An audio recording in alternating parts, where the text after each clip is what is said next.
উমরে ফারুক সালাত শুরু করলেন, ফজরের সালাত, আল্লাহু আকবার।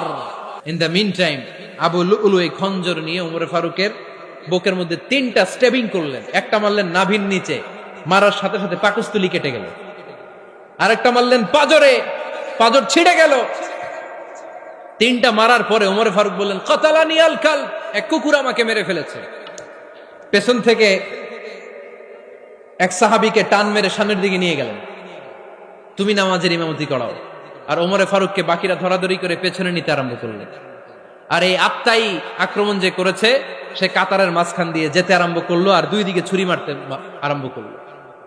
13 জন সাহাবীর গায়ে ছুরি মেরেছে, 7 জন সাহাবা স্পট ডেথ, জায়গায় মৃত্যু।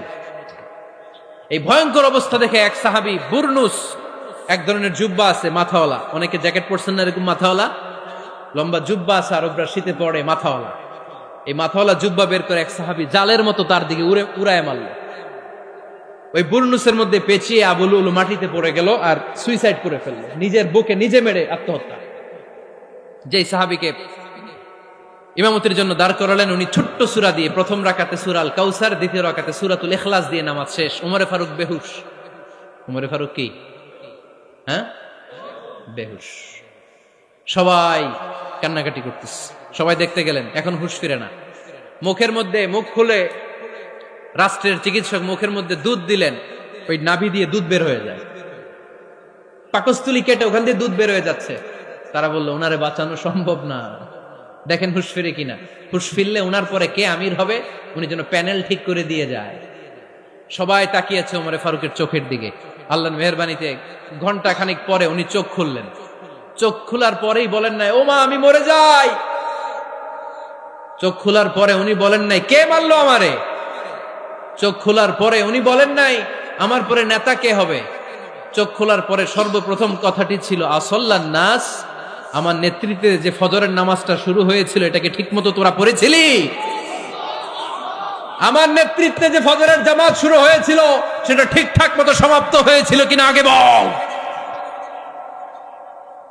আসল্লান নাস, নামাজটা হয়েছে কিনা বল। সুবহানাল্লাহ বলতে পারলেন না? This is Umar, hour super hero.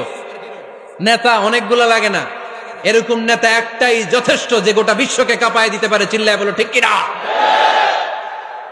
বিশ্বনবী মক্কায় বসে বসে তাহাজ্জুদের সালাত পড়ে আল্লাহর কাছে দোয়া করলেন, আল্লাহুম্মা আইজ্জাল ইসলাম বিআহাব্বির রাজুলাইনি ইলাইক।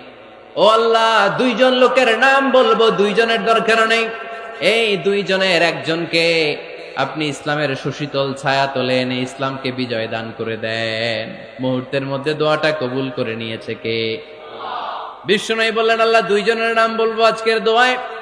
আবি জাহাল ইবনে হিশাম, হয়তো হিশামের বেটা আবু জাহেলকে আপনি ইসলামের ভিতরে নিয়ে আসেন, কিংবা ওমর ইবনুল খাত্তাব, খাত্তাবের বেটা ওমরকে আপনি ইসলামের ছায়া তলে নিয়ে আসেন। ওমরে ফারুকের জন্য দোয়াটা কবুল করে নিয়েছে কে?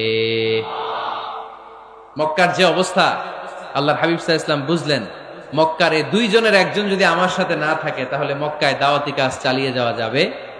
আল্লাহরে বললেন, আল্লাহ বেশি চাই না, এই 2 জনের একজন, হয় আবু জাহেল নয় ওমর, হয় আবু জাহেল নয় ওমর।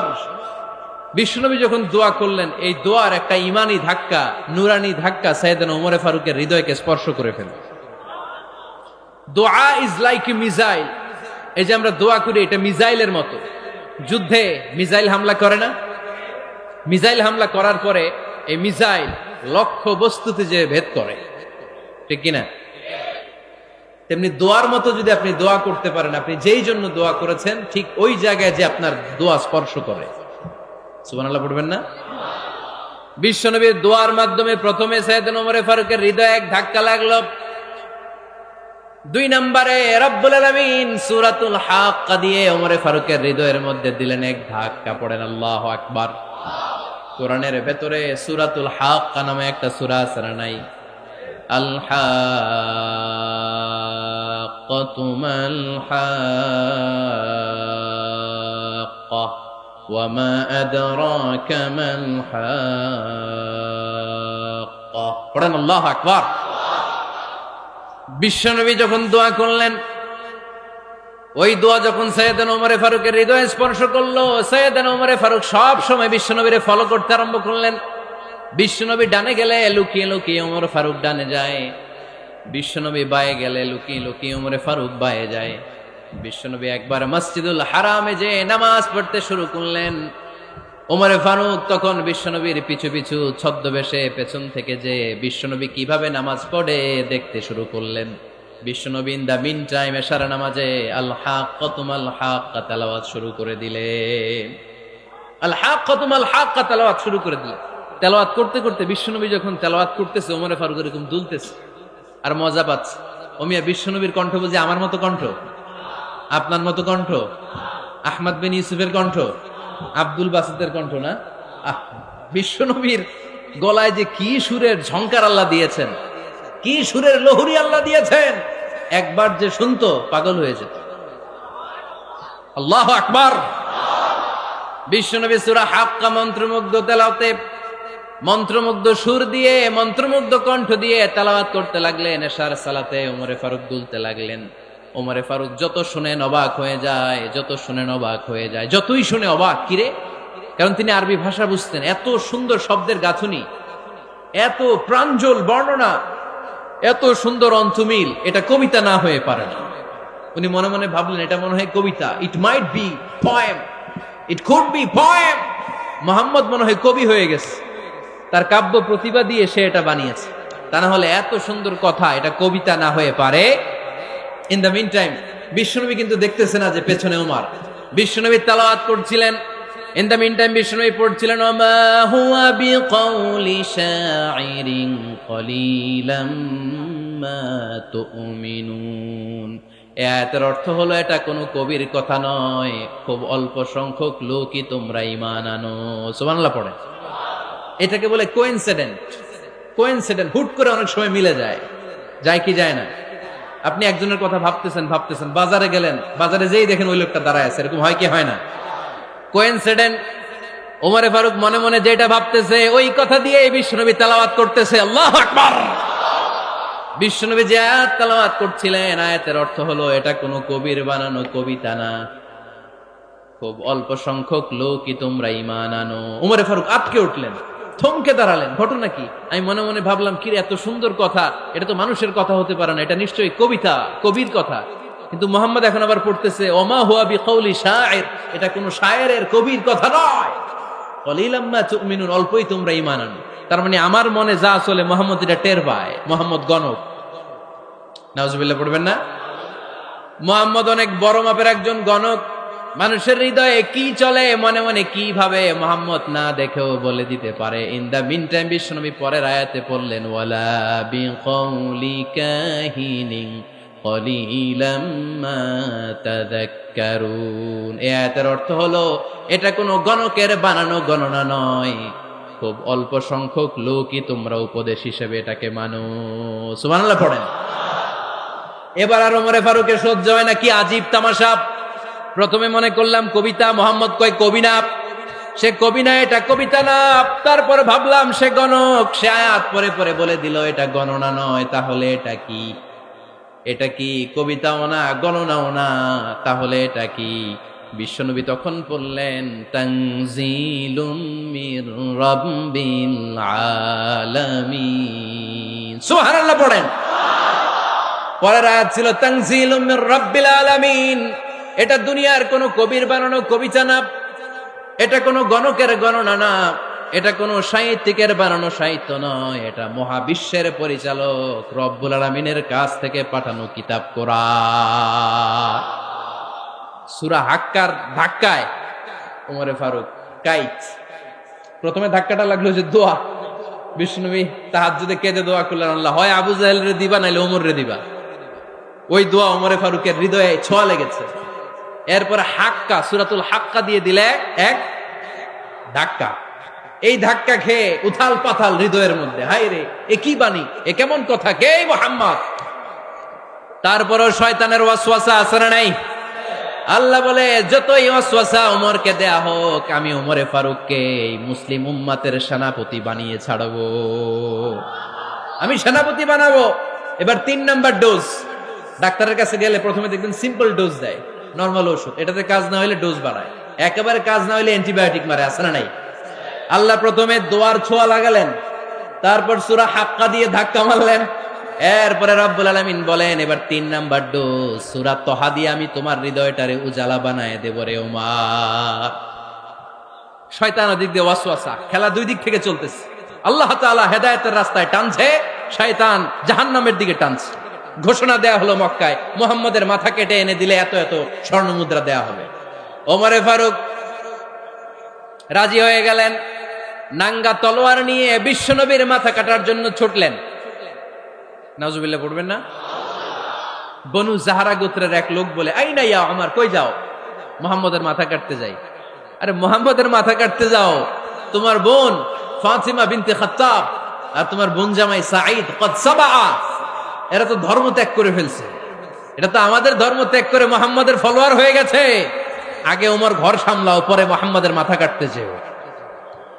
ওমরে ফারুক অবাক হয়ে গেলেন, তলোয়ার নিয়ে বিশ্বনবীর দিকে না যে নিজের বাড়ির দিকে চলে গেলেন। বিশ্বনবীর আপন বোন ফাতিমা বিনতে খাত্তাব, বোন জামাই সাঈদ আর খাব্বাব রাদিয়াল্লাহু তাআলা আনহু তিনজন মিলে সূরা তহা তেলাওয়াত করছিলেন। পড়েন সুবহানাল্লাহ। মক্কায় লুকিয়ে লুকিয়ে দাওয়াত হতো। খাব্বাব রাদিয়াল্লাহু তাআলা আনহু একটা চামড়ার ফলকের মধ্যে সূরা তহার কয়েকটা আয়াত এনে ওমরে ফারুকের বোন আর বোন জামাইকে শিক্ষা দিচ্ছে, ট্রেনিং দিচ্ছে। সুবহানাল্লাহ পড়েন। লুকিয়ে লুকিয়ে ওমরে ফারুক যখন ঘরে চলে আসলেন, এরা তটস্থ হয়ে গেল। সাইয়েদনা খাব্বাব বিছানার তলায় লুকিয়ে গেলেন। ওমরে ফারুক বললেন, দরজা খোলো। ফাতিমা বিনতে খাত্তাব দরজা খোলার পরে নির্মম ভাবে সাইয়েদনা ওমর রাদিয়াল্লাহু তাআলা আনহু বোনের গায়ে আঘাত শুরু করে দিল। বোন জামাইকে আহত করতে শুরু করলো আর বলতে শুরু করলো, তোরা পাগল হলি কেন? কি আছে ওই মুহাম্মাদের মধ্যে? কি জাদু নিয়ে সে এসেছে? সে যাই বলে লোকজন পাগল হয়ে যায়, সবাই তার উপর কালিমা পড়ে ঈমান এনে ফেলে। কি এমন জিনিস তোদের কাছে আছে যেটা দেখে মুহাম্মদকে তোরা ভালোবাসলি? কি আছে? কি পড়তেছিলি আমারে দেখা। ফাতেমা বলে, ইন্নাকা রিজসুন লা ইয়ামাসসুহু ইল্লাল মুতাহহারুন। ও আমার ভাই ওমর, তুমি নাপাক। তুমি কি? লা ইয়ামাসসুহু ইল্লাল মুতাহহারুন, পবিত্রতা অর্জন না করে এই কোরআন ধরা যায় না। সুবহানাল্লাহ পড়েন।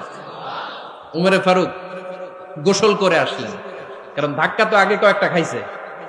কথা বুঝেন নাই বোধহয়? প্রথমে দোয়ার ধাক্কা, পরে কোন সূরা দিয়ে ধাক্কা? হাক্কা দিয়ে ধাক্কা। 3 নম্বরে এখন আর একটা ধাক্কা খাবে। গোসল করে আসলেন। ফাতিমা বিনতে খাত্তাব বললেন, গোসল যখন করে এসেছেন, এই নেন। উমরে ফারুক এবার চামড়ার কাপড়ের মধ্যে সূরা তহার প্রথম আয়াতের দিকে নজর করলেন। নজর করেই কোরআনের প্রেমে পড়ে গেলেন। পড়েন সুবহানাল্লাহ। উমরে ফারুক পড়তে আরম্ভ করলেন, তহা মা আনজালনা আলাইকাল কুরআনা লিতাশকা ইল্লা তাযকিরাতাল লিমান ইয়াখশা তানজিলাম মিম্মান খালাকাল আরদা ওয়াস সামাওয়াতিল উলা। সুবহানাল্লাহ পড়েন। উনি পড়তে আরম্ভ করলেন, তহা মা আনজালনা আলাইকাল কুরআনা লিতাশকা, এই কোরআনকে আমি তোমাদের হতভাগ্য জাতি হিসেবে দুনিয়ায় থাকার জন্য পাঠাই নাই। এটা রব্বুল আলামিনের পক্ষ থেকে এসেছে। যারা রবকে ভয় করে তাদের জন্য আছে উপদেশ। যিনি আকাশ বানিয়েছেন, জমিন বানিয়েছেন, ওই আল্লাহ তাআলা নিজেই এই কোরআন পাঠিয়েছে। আওয়াজ করে পড়তে হবে, আল্লাহু আকবার। উনি খুব ভালো আরবি জানতেন। সূরা তহা পড়ার পরে আর ধৈর্য ধারণ করতে পারে না। ওমরে ফারুক ছোট্ট বাচ্চার মতো কান্না শুরু করে দিলেন। আল্লাহু আকবার। সূরা তহাটা হাতে নিয়ে, তলোয়ারটা হাতে নিয়ে বিশ্বনবীর দিকে ছুটতে আরম্ভ করলেন। আইনা মুহাম্মদ, কোথায় মুহাম্মদ? তোমরা আমাকে মুহাম্মদের কাছে নিয়ে চলো। বিশ্বনবী তখন সাফা পাহাড়ের পাদদেশে দারুল আরকাম ইবনে আলকামের ঘরে লুকিয়ে লুকিয়ে কোরআনের দাওয়াত দিতেন। ওমরে ফারুককে পাগলের মতো ছুটে আসতে দেখে বিশ্বনবীর চাচা হামজা ইবনে আব্দুল মুত্তালিব বলল, নবী আপনি পালান। ওই যে খাত্তাবের বেটা ওমর আপনাকে অপমান করার জন্য, আক্রমণ করার জন্য তেরে এসেছে। সাহাবীরা বললেন, নবী আপনি পালিয়ে যান, আমরা সামাল দেব। বিশ্বনবী বললেন, না আমি পালাবো না, বরং তোমরা সরে যাও। ওমর ইবনুল খাত্তাবকে আমার দরবার পর্যন্ত আসতে দাও। আমার তো মনে হচ্ছে ওই যে তাহাজ্জুদের নামাজ শেষে চোখের পানি ছেড়ে যে আমি আল্লাহর কাছে দোয়া করেছি, আজকে আমার ওই দোয়াটা কবুল হতে শুরু করেছে। আমার তো মনে হচ্ছে আমার ওই দোয়া কবুল হবে, আসতে দাও। ওমর ফারুক এসে বললেন, আশহাদু আল্লা ইলাহা ইল্লাল্লাহ ওয়া আশহাদু আন্না মুহাম্মাদান আবদুহু ওয়া রাসূলুহু। আমি সাক্ষ্য দিলাম আল্লাহ ছাড়া কোনো ইলাহা নাই, নিশ্চয় আপনি আল্লাহর প্রেরিত বান্দা এবং রাসূল। পড়েন সুবহানাল্লাহ। ওমর ফারুক যখন কালিমা শাহাদা পড়ে মুসলমান হয়ে বিশ্বনবীর হাতে হাত রাখলেন, মুসলিম সাহাবীদের মধ্যে খুশি আর আনন্দের বন্যা বয়ে গেল। মুসলিম হাতে গোনা সাহাবারা আল্লাহর প্রশংসা করলেন। বিশ্বনবী সাইয়েদনা ওমর ফারুককে জড়িয়ে ধরলেন। ওমর ফারুক এবার বিশ্বনবীরে বললেন, নবী গো, আলাসনা আলাল হক, আমরা কি সত্যের উপরে আছি নাকি আমরা ভুলের উপরে আছি? বিশ্বনবী বললেন, বালা নাহনু আলাল হক, আমরাই সত্যের উপরে আছি। সুবহানাল্লাহ পড়েন।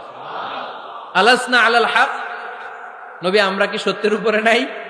হ্যাঁ অবশ্যই ওমর, তুমি সত্যের উপরে আছো। ওমর ফারুক বললেন, তাহলে ফাফিমাল ইখতিফা, তাহলে লুকায় লুকায় আর দাওয়াত দেব কেন? আমি তো কালিমা পড়ে ফেলছি, আসেন আমার সাথে বের হই। ফাফিমাল ইখতিফা, আর লুকায় লুকায় কেন? আসেন আমরা বাইরে বেরোই। বিশ্বনবী বললেন, ওমর এটা মাক্কি জীবন, এখানে আমরা একটু গোপনে গোপনে দাওয়াত দিতে চাই। ওমরে ফারুক বলে, না, আমার দায়িত্ব, আমি একটা মিছিল দিতে চাই নবী। আল্লাহর নামের তাকবীর দিতে দিতে দারুল আরকাম থেকে শুরু করে মসজিদুল হারাম পর্যন্ত একটা মিছিল দিয়ে আমি মক্কা কাঁপায়া দেব। অনুমতি দেন। বিশ্বনবী দিতে চায় না। ওমর ফারুক অনেক বোঝানোর পরে স্বল্প পরিসরের একটা অনুমোদন পাওয়া গেল বিশ্বনবী সাল্লাল্লাহু আলাইহি ওয়াসাল্লামের কাছ থেকে। কিন্তু মিছিল যে দিবে, মিছিলের জন্য লোকের দরকার আছে না নাই? এখানে লোক নাই, আমি একাই মিছিল দিতেছি। এটা জমবে, মিছিল জমবে। খুঁজে উনি 11 জন মুসলিম সাহাবা পেলেন। কয়জন? ওমরে ফারুক বললেন, 11 জনই সই। এই 11 জন নিয়েই আমি আল্লাহর নামের তাকবীর দিব। 2 লাইন করলেন। কয় লাইন? 2 লাইন। পেছনে 6 জন, আর এই লাইনের নেতা বানালেন বিশ্বনবীর চাচা হামজাকে রাদিয়াল্লাহু তাআলা আনহু। আর সামনে 5 জন, তার আগে দাঁড়ালেন উনি নিজেই। তাহলে 6 6 12। বললেন, এই 2 লাইনই আমরা তাকবীর দিতে দিতে, বেশি না, এই দারুল আরকামের ঘর থেকে, আপনারা জানেন যে সাফা মারোয়া এখন যে সাই হয়, এই সাফার পাদদেশে ছিল দারুল আরকামের ঘর। উনি বললেন, এখান থেকে ওই যে কাবার গিলাফ দেখা যায়, কাবার গিলাফ পর্যন্ত আমরা এই তাকবীর নিয়ে ওখানে যাব। সুবহানাল্লাহ পড়বেন না? ওখানে উনি দাঁড়িয়ে ছোট্ট একটা ভাষণ দিয়েছিলেন। উনি বলেছিলেন, মান আরাদা আন তাসকুলা উম্মু ওয়া ইয়াতামা ওয়ালাদু ওয়া তারমিলা যাওজাতুহু ফালিয়াসুদ্দানি। খেয়াল করে শুনেন, কান দুইটা খরগোশের কানের মতো খাড়া করেন। উনি এক বাক্যের একটা ভাষণ দিলেন। ভাষণ দিতে জানলে বড় ভাষণ দেয়া লাগে না। এক বাক্যের ভাষণ দিয়ে গোটা বিশ্বকে ঝাঁকুনি মারা যায়। চিল্লায় বলো ঠিক কিনা? ওমর ফারুক এক বাক্যের একটা ছোট্ট ভাষণ দিলেন। মান আরাদা আন তাসকুলা উম্মু, কে আছো মায়ের এই মক্কায়, কে আছো মায়ের বুক খালি করতে চাও? ইয়াতামা ওয়ালাদু, কে আছো বাচ্চাগুলারে, নিজের সন্তানগুলোরে ইয়াতিম বানাতে চাও? কে আছো তারমিলা যাওজাতুহু, নিজের স্ত্রীকে বিধবা বানাতে চাও? ফালিয়া সুদ্দানি, বুকের পাটা থাকলে আমি ওমর রে থামাও। ফালিয়া সুদ্দানি, দেখি মক্কায় কার এত বড় বুকের পাটা। কে আছো মায়ের বুক খালি করতে চাও, সন্তান রে এতিম বানাতে চাও, স্ত্রীকে বিধবা বানাতে চাও? ফালিয়া সুদ্দানি, পারলে আমারে ঠেকাও। এই বলে উনি আল্লাহু আকবার, আল্লাহু আকবার, আল্লাহু আকবার বলে স্লোগান শুরু করে দিলেন। এক এক স্লোগানে মক্কার মরুজমিন থারথার করে কাঁপতে আরম্ভ করলো। এই মিছিল মক্কার কেউ দেয় নাই। মিছিলের আওয়াজ শুনে আবু জাহেল বাইরিস, উতবা বাইরিস, শাইবা, ওয়ালিদ ইবনে মুগিরা সব বের হয়েছে। কিরে, আমার এলাকায় এত বড় স্লোগান, কার এত সাহস?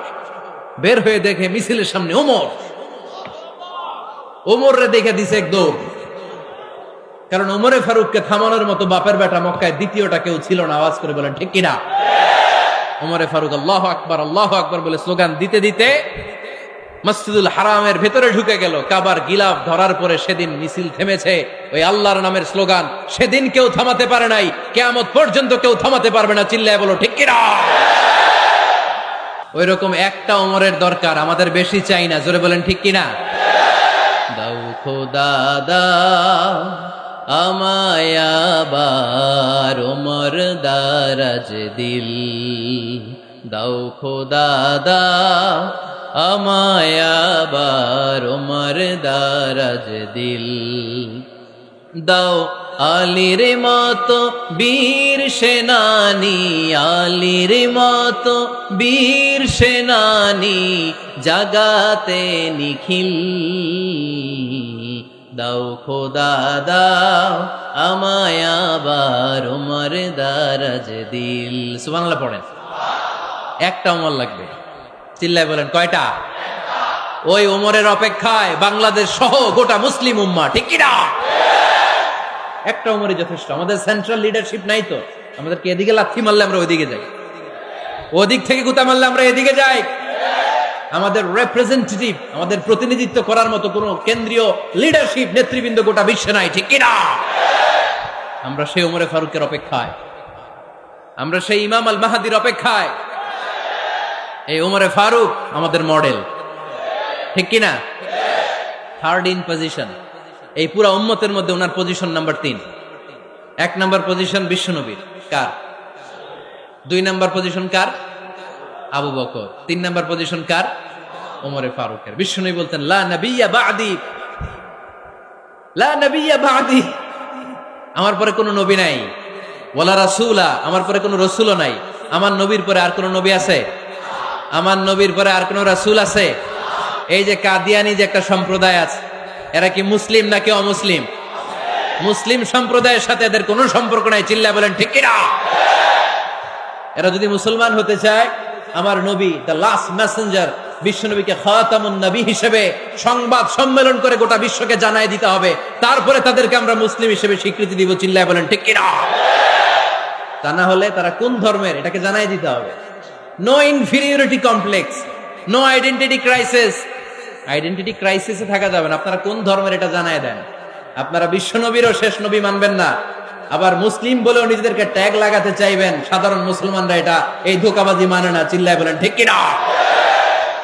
আমার নবীর পরে কোনো নবী নাই, আমার রাসূলের পরে কোনো রাসূল নাই, ঠিক কি না?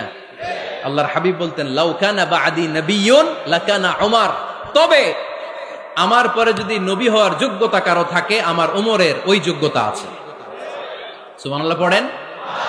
প্রভু তুমি বলেছ রাসূল দেবে না, বলনি দেবে না ওমর, বলনি দেবে না হামজা তারি, খালিদ বিজয় সম, তুমি বলেছ রাসূল দেবে না। সুবহানাল্লাহ পড়েন। এজন্য আমরা একটা ওমর চাই। কয়টা? বেশি লাগবে? নেতার মতো নেতা কয়টা লাগে? জোরে বলেন কয়টা? Enough, that's enough. ওমরে ফারুক আওয়ার সুপার হিরো। ওনার সাথে বিশ্বনবী সাল্লাল্লাহু আলাইহি ওয়াসাল্লামের মুসাহারার সম্পর্ক ছিল। ওমরে ফারুক যে বিশ্বনবীর শ্বশুর, এটা অনেকে জানেই না। ওমরে ফারুক রাদিয়াল্লাহু তাআলা আনহু বিশ্বনবীর শ্বশুর ছিলেন। এটা আজকে নতুন শুনছেন, কে কে হাত তোলেন? দেখছেন হুজুর? সঠিক বলছি না আমি? অনেকে আমরা জানি না। মাশাআল্লাহ, জানতে লজ্জা নাই, শিখতে লজ্জা নাই। লজ্জা হচ্ছে অজ্ঞতায় আর মূর্খতায়, ঠিক কি না? আমরা শিখতে রাজি আছি। যে কথা বলে আমরা তার ছাত্র। আমার আগে হুজুর কথা বলতেছিলেন, আমরা ছিলাম ছাত্র। এখন আমি কথা বলতেছি, এখন আমরা সবাই হয়ে গেছি ছাত্র, ঠিক কি না? যিনি বলেন তিনি শিক্ষক, বাকিরা আমরা ছাত্র, ঠিক কি না? 4 খলিফার 2 খলিফা, ইসলামের 4 খলিফার 2 খলিফা বিশ্বনবীর মেয়ের জামাই, আর বাকি 2 খলিফা বিশ্বনবীর শ্বশুর। সুবহানাল্লাহ পড়েন। সাইয়েদনা আলী রাদিয়াল্লাহু তাআলা আনহু, সাইয়েদনা উসমান যুন-নূরাইন বিশ্বনবীর মেয়ের জামাই। উসমান রাদিয়াল্লাহু তাআলা আনহুর কাছে বিশ্বনবী 2 মেয়েকে বিয়ে দিয়েছিলেন। একজন মারা যাওয়ার পরে আরেকজন। বিশ্বনবী বলেছেন এরপরে আরেকটা থাকলে ওইটারও বিয়ে দিতাম। সুবহানাল্লাহ পড়বেন না? 2 জন ছিল মেয়ের জামাই আর 2 জন ছিল শ্বশুর। সাইয়েদনা আবু বকর শ্বশুর, বিশ্বনবীর স্ত্রী আম্মাজান আয়েশা রাদিয়াল্লাহু তাআলা আনহার বাবা। বিশ্বনবীর স্ত্রী আম্মাজান হাফসা রাদিয়াল্লাহু তাআলা আনহার বাবা ছিল সাইয়েদনা ওমর ফারুক। চিল্লায় পড়েন আল্লাহু আকবার।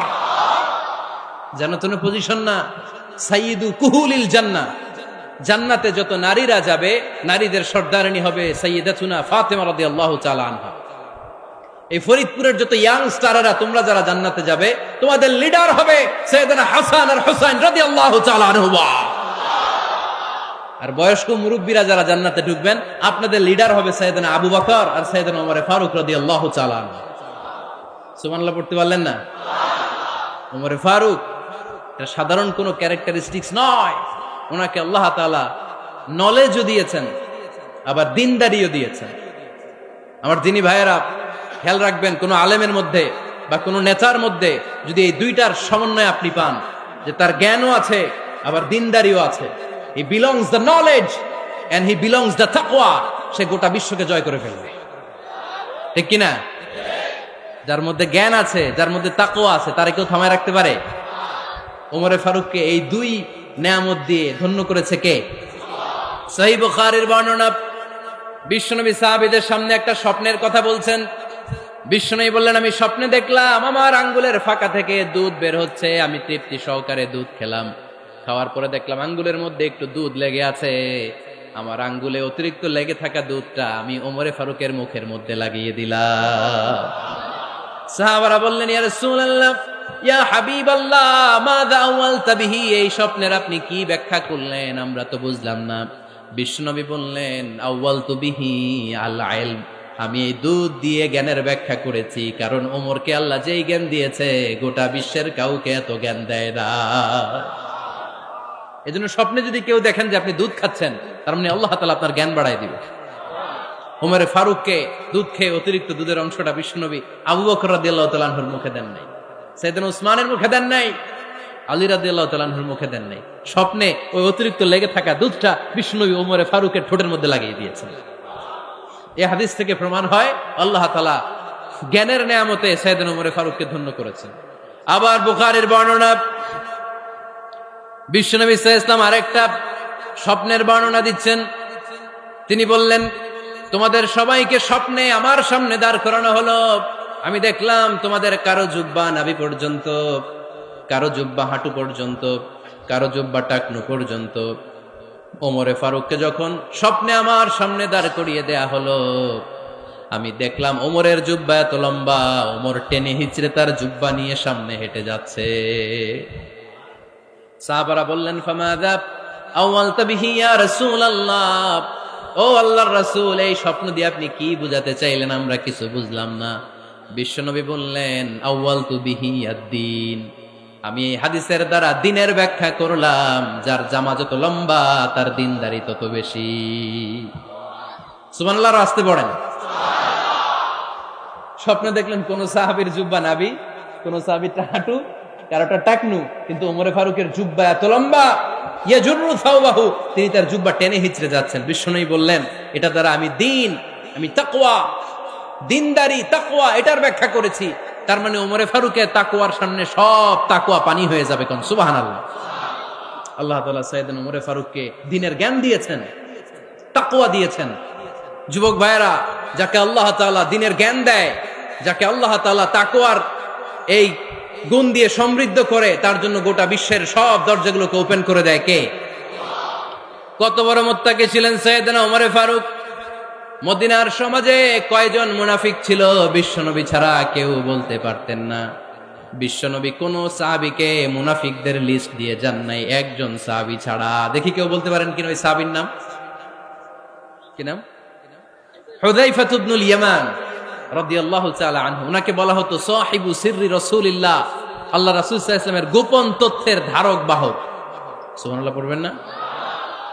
বিশ্বনবী ইন্তেকালের আগে মদিনার সমাজে মোট কয়জন মুনাফিক আছে, এই তথ্য আবু বকরকে বলেন নাই, ওমর রাদিয়াল্লাহু তাআলা আনহুকে বলেন নাই, উসমান রাদিয়াল্লাহু তাআলা আনহু, আলী রাদিয়াল্লাহু তাআলা আনহু, আশারাতুল মুবাশশিরিনা বিল জান্নাহ কোন সাহাবীকে বলেন নাই। শুধুমাত্র কেবলমাত্র একমাত্র হুযায়ফা ইবনুল ইয়ামান রাদিয়াল্লাহু তাআলা আনহুর কাছে মুনাফিকদের লিস্টে বিশ্বনবী দিয়ে গিয়েছেন। সুবহানাল্লাহ পড়েন। মদিনায় কারা কারা মুনাফিক কেউ জানতো না, হুযায়ফা ছাড়া। কে ছাড়া? নামটা আজকে মুখস্থ করেন, যাতে অন্য কোনো ওয়াজে কেউ জিজ্ঞেস করলে বলতে পারেন। মুনাফিকদের লিস্ট যে সাহাবীর কাছে বিশ্বনবী দিয়ে গিয়েছিলেন, সাহাবীর নাম কি? নাম? নামটা কেমন লাগে? ভাল লাগে? অনেকে আমারে জিজ্ঞেস করে, হুজুর আমার ছেলে হবে আগামী মাসে, একটা নাম দেন। নাম দিয়ে দিলাম হুযায়ফা। যাদের হবে ছেলে, এলাকায় যাদের নেক্সট কয়েক মাসে ছেলে হবে, খালি হুযায়ফা চলবে। কি চলবে? ভাল লাগে নামটা? ভাল লাগে, রাইখেন, অনেক সুন্দর নাম। উনি জানতেন মুনাফিক কারা। দেখেন ওমরে ফারুকের তাকওয়ার লেভেলটা কত হাই। ওমরে ফারুক একদিন হুযায়ফা রাদিয়াল্লাহু তাআলা আনহুর কাছে গেলেন, যে বললেন, হুযায়ফা, বিশ্বনবী ইন্তেকালের আগে মুনাফিকদের নামের লিস্টটা কারো কাছে দেয় নাই, আমার জানা নাই, সাইয়েদনা আবু বকরের জানা নাই, কোন সাহাবীর জানা নাই, তুমি ছাড়া। আমি তোমার কাছে জানতে চাই, আমি ওমরের নামটা ওই মুনাফিকদের খাতায় আছে কিনা আমার একটু বলো। আমার ওমরের নামটা ওই মুনাফিকদের লিস্টিতে একটু আছে কিনা, নামটা একটু বলো। যদি থাকে আমি ভালো হয়ে যাব, আমি নেফাকি দূর করে পাক্কা মুমিন হতে চাই। আমার নাম যদি মুনাফিকের লিস্টে থাকে আমি তো শেষ। হুযায়ফা চোখের পানি ছেড়ে দিয়ে বলে, আমিরুল মুমিনিন, কেমন প্রশ্ন করলেন আপনি? আপনি বিশ্বনবীর শ্বশুর, এই উম্মতে আপনার পজিশন 3 নাম্বার। আপনারে মুনাফিকরা ভয় পায়, শয়তান আপনারে ভয় পায়। আপনি জান্নাতে সব বয়স্ক লোকদেরকে নিয়ে জান্নাতের মধ্যে আগে আগে ঢুকবেন, কেমন করে মুনাফিকদের কাতারে আপনার নাম থাকতে পারে ওমর? সুবহানাল্লাহ পড়ে। কি বিনয়ী, কি তাকওয়া। হুযায়ফাকে যে ধরতেন, হুযায়ফা একটু বলো না আমার নামটা মুনাফিকদের লিস্টিতে আছে কিনা। ওমরে ফারুকের যদি এই টেনশন থাকে যে আমি মুনাফিক হয়ে গেলাম কিনা, আমাদের এই টেনশন থাকার দরকার আছে না নাই? হ্যাঁ, যেন সব সময় আল্লাহর কাছে দোয়া করতে হবে, আল্লাহ তুমি নেফাকি থেকে আমাদেরকে বাঁচাও। আরো জোরে পড়েন আমিন। আপনারা ওঠা বসা শুরু করলেন কেন? অনেক রাত হয়ে গেছে তাই? হ্যাঁ, শেষ করে দেই তাহলে না? যে অনেকের কষ্ট হচ্ছে মনে হচ্ছে। হ্যাঁ, এক নম্বরে যাচ্ছে এটা সব মুখস্থ দেখি। হ্যাঁ, 1 নাম্বার, 2 নাম্বার, 3 নাম্বার। 1 নাম্বার হইল পেশাবখানা, 2 নাম্বার পায়খানা, 3 নাম্বার নাকি এইটা।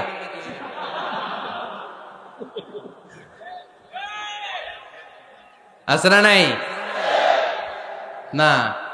সিগারেট কোন মুসলমান খেতে পারে? সিগারেট হয় টোবাকো প্ল্যান্টস থেকে, তামাক পাতা। ফরিদপুরে চাষ হয় নাকি? হয়। কোন থানায় হয় বেশি? হ্যাঁ, তামাক ক্ষেত যারা দেখছেন, কোন বেড়া লাগানো লাগে? কারণ ছাগলেও মুখ দেয় না। তো যেটা ছাগলে খায় না, এটা কোনো মুমিন বান্দা খাইতে পারে? তো খান কেন এগুলো, পচা জিনিস? হ্যাঁ, এই পৃথিবীতে বিড়ি আর সিগারেটই একমাত্র খানা যেটা টয়লেটে ঢুকে খাওয়া যায়, তাই না? পৃথিবীতে সিগারেট আর বিড়ি একমাত্র খাবার। রাগ করবেন না যারা খান, রাগ করেন না। আবার একটু কমন সেন্সটা কাজে লাগানোর জন্য, চিন্তার জন্য বলতেছি। এটাই পৃথিবীর একমাত্র খাবার যেই খাবারের গায়ে এই খাবারের বদনাম লেখা থাকে, স্মোকিং কজেস ক্যান্সার। ধূমপান কর্কট রোগের কারণ, ধূমপান স্বাস্থ্যের পক্ষে ক্ষতিকারক, লেখা থাকে না? আচ্ছা ধরেন ফরিদপুরের একটা কোম্পানি নতুন চানাচুর বের করছে, ওই চানাচুরের গায়ে লেখা, এই চানাচুর খাওয়ার 1 ঘন্টার মধ্যে বমি শুরু হবে আর ডায়রিয়া হবে। খাবেন? কি কইবেন? তুই খা। দোকানদারে কি কইবেন? তুই খা, তোর বমি হোক, তোর 14 গোষ্ঠীর ডায়রিয়া হোক, আমি টাকা দিয়ে এগুলো কিনবো না, ঠিক কিনা? কারণ এই প্রোডাক্টের গায়ে এই প্রোডাক্টের বদনাম লেখা, এটা আমরা কিনবো কেন? কিন্তু সিগারেটের উপরে সিগারেটের বদনাম লেখা থাকার পরও আমরা খাই, টয়লেটে বসে খাই।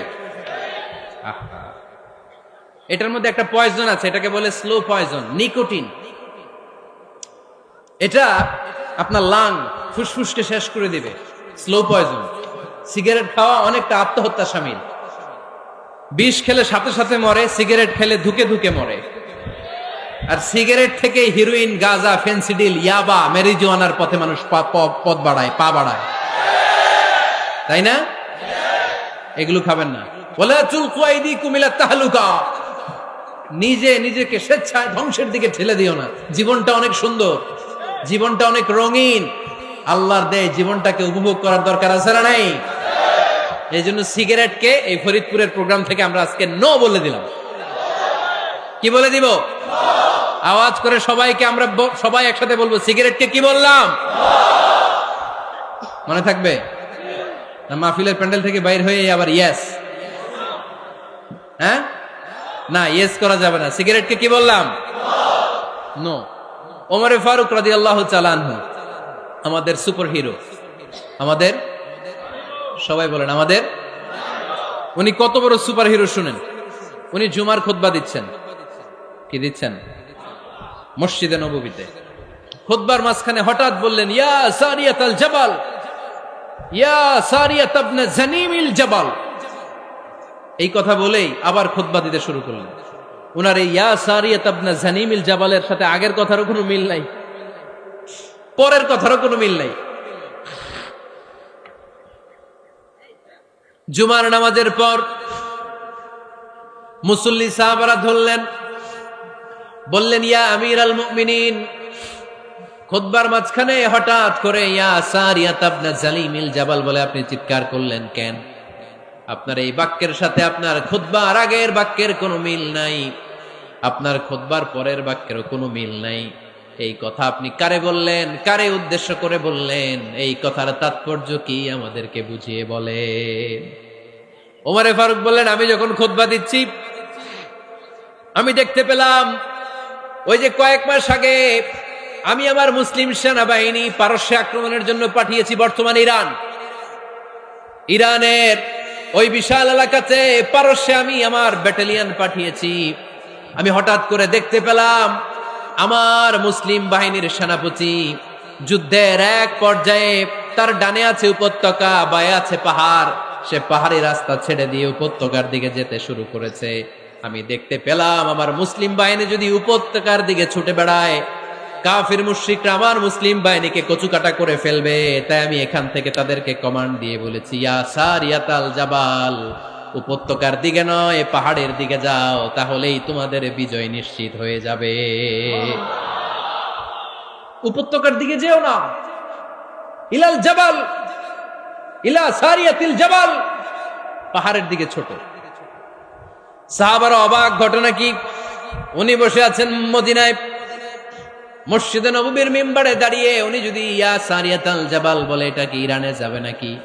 ও মিয়া, তখনকার সময়ে বর্তমানের মতো মোবাইল ছিল নাকি? ইন্টারনেট ছিল নাকি? কিছু ছিল? খালি মুখে আমি যদি বলি ইয়া সারিয়াতাল জাবাল, এটা ইরানে যাবে, ইন্ডিয়ায় যাবে, ঢাকায় তো যাবে না, ফরিদপুর শহরেই তো বসবে না, ঠিক কিনা? কিন্তু এটা আমিরুল মুমিনিন বিশ্বাসী সাহাবারা বিশ্বাস করে নিল। কিছু মুনাফিক ছিল, এরা কয় না ঝামেলাস, এটা তো সম্ভব না। এক কাজ করি, এই সেনাপতি যখন বিজয়ী বেশে মদিনায় ফিরে আসবে আর আমরা ধরবো। এরা দিন গুনতে লাগলো, এই সেনাপতি মুসলিম বাহিনী নিয়ে পারস্য জয় করে কবে ফিরে আসবে। এই মুনাফিকের দলগুলো কখনো সেনাবাহিনীকে অভ্যর্থনা জানাতে যেত না, কিন্তু এইবার সবার আগে মদিনার উপকণ্ঠে যে সেনাপতিদেরকে অভ্যর্থনা জানানোর জন্য ফুল নিয়ে রেডি। ফুল নিয়ে দাঁড়ায় সেনাপতি ঢুকার সাথে সাথে ধরছে, এই সেনাপতি কোত্থেকে আসছে? কয় পারস্য জয় করে আসছে। কয় এমন এমন দিন, জুমার দিন দুপুর বেলা যুদ্ধের মাঝখানে আমিরুল মুমিনিনের কণ্ঠের কোন কথাবার্তা শুনছো নাকি? সেনাপতি অবাক, কয় তোমরা জানলা কেমনে? শুনছি তো। সুবহানাল্লাহ পড়বেন না? আমরা যুদ্ধে একটা ভয়ঙ্কর অবস্থার মধ্যে ছিলাম, পেছন থেকে শত্রুরা আমাদেরকে আক্রমণ করতে শুরু করে দিল। ডানে যাব না বায়ে যাব, সামনে যাব নাকি পেছনে যাব, রাস্তা খুঁজে পাচ্ছি না। ডান দিকে ছিল আমাদের উপত্যকার রাস্তা, বাঁ দিকে ছিল পাহাড়ি পথ। আমরা সোজা পথ হবে মনে করে উপত্যকার দিকে ছুটতে আরম্ভ করলাম।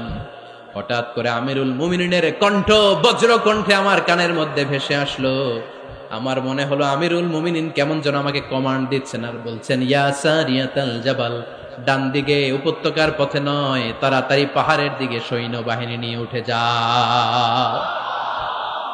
পাহাড়ের দিকে, ডানে না, this is wrong track and this is the right track. ওই দিন যদি ওমরে ফারুকের ওই গাইডলাইন, আমিরুল মুমিনিনের কমান্ড যদি আমি না শুনতাম, আজকে বিজয়ের বেশে ফিরতেও পারতাম না, আমাদের চেহারাও তোমরা দেখতে পেছ না। ওমরে ফারুকের ওই কমান্ড, ওই গাইডলাইন অদৃশ্য থেকে শোনার কারণে এই পারস্যের মধ্যে আমাদেরকে সেই যুদ্ধে বিজয় দান করেছে কে? দিস ইজ ওমরে ফারুক, দিস ইজ ওমরে ফারুক। বিশ্বনবী বলছেন, ওমর, মা লাকিয়াকা শাইতানু সালিকান ফাজ্জান ইল্লা সালাকা ফাজ্জান গায়রা ফাজ্জিক। ওমর, শয়তান ইবলিস যদি তোমার কোনো রাস্তা দিয়ে হাঁটতে দেখে, শয়তান ওই রাস্তা রেখে দিয়ে অন্য রাস্তা দিয়ে হাঁটে। সুবহানাল্লাহ বাড়িতে যায় বললেন, কে বলতেছে? বিশ্বনবী। কার ব্যাপারে? ওমরে ফারুকের ব্যাপারে। শয়তান যদি দেখে যে ওমরে ফারুক এই রাস্তা দিয়ে হাঁটতেছে, শয়তান ওই রাস্তা রেখে দিয়ে অন্য রাস্তা দিয়ে হাঁটে। সুবহানাল্লাহ পড়েন। রাত্রিবেলা আমরা আমাদের বাচ্চা ছেলে মেয়েদেরকে যখন খাওয়াই, বাচ্চারা খেতে চায় না, এরকম হয় আপনাদের ফরিদপুর এলাকায়? হ্যাঁ, এই এলাকায় হয় নাকি? খেতে চায় না বাচ্চারা, এই চকলেট দেখায়া, এই মিনা কার্টুন দেখায়া, এইটা সেইটা এগুলো সেগুলো বলে, গল্প টল্প বলে ভুলাইয়া খাওয়ানো লাগে, তাই না? তারপরও খায় না। আমারও ছোট মেয়ে আছে, খেতে চায় না, এইটা সেইটা এমনি সেমনি খাওয়ানো লাগে। তো শেষে না পেরে মা বাবা বলতে বাধ্য হয়, ওই যে ভূত আসতেছে, ভূত, তাড়াতাড়ি তাড়াতাড়ি খাও, নাহলে যে ভূত ধরবে তোমারে। ওই যে বাঘ আসতেছে, বাঘ, তাড়াতাড়ি খাইলে নাহলে বাঘে কামড়াবে। বলি না আমরা? আপনারা কি বলেন? ভূত। আর কি বলেন? হ্যাঁ হ্যাঁ, আচ্ছা, এক এক জায়গায় এক একটা আমরা বলি, ভূত আসবে, বাঘ খাবে, ভাল্লুক খাবে, তাড়াতাড়ি খাও। মদিনাতে যখন ওমরে ফারুক আমিরুল মুমিনিন, মদিনার মায়েরাও বাচ্চাদেরকে খাওয়াতে পারতো না, ছোট্ট মেয়েদেরকে খাওয়াতে পারতো না, খাওয়া নিয়ে যন্ত্রণা করতো। বাচ্চারা যখন মদিনায় খেতে চাইতো না রাত্রিবেলায়, মদিনার মায়েরা বলতো, তাড়াতাড়ি খাও, হা হুয়া ইয়াতি উমর, হা হুয়া ইয়াতি উমর, তাড়াতাড়ি খা, নাইলে ওই যে ওমর আসতেছে, Omar. This is our super hero সাইয়েদনা উমর ফারুক রাদিয়াল্লাহু তাআলা। শুধু শয়তানি ভয় পেত না, মুনাফিকরাও ভয় পাইত, জমের মতো ভয়। শুধু তাই না, আমাদের আম্মাজান বিষ্ণু ইসা ইসলামের স্ত্রীরাও ওমর ফারুককে ভয় পেতেন। সুবহানাল্লাহ কইবেন না? মাঝে মাঝে বিষ্ণু ইসা ইসলামের সাথে আম্মাজান আয়েশার ঝগড়া হতো, হতো না? আপনাদের ফ্যামিলিতে ঝগড়া হয়? হয় না? হয় না? কার কার দেখি? ওরে আল্লাহ, অনেক আল্লাহর ওলি আছে তো এই জায়গায়। ঝগড়া হয় না? কি কথা কয়, ঝগড়া হয় না বলে? বিশ্বনবীর ফ্যামিলিতে ঝগড়া হয়, আপনার ফ্যামিলিতে হয় না? মিষ্টি ঝগড়া। আর ও বিয়েই করে নাই।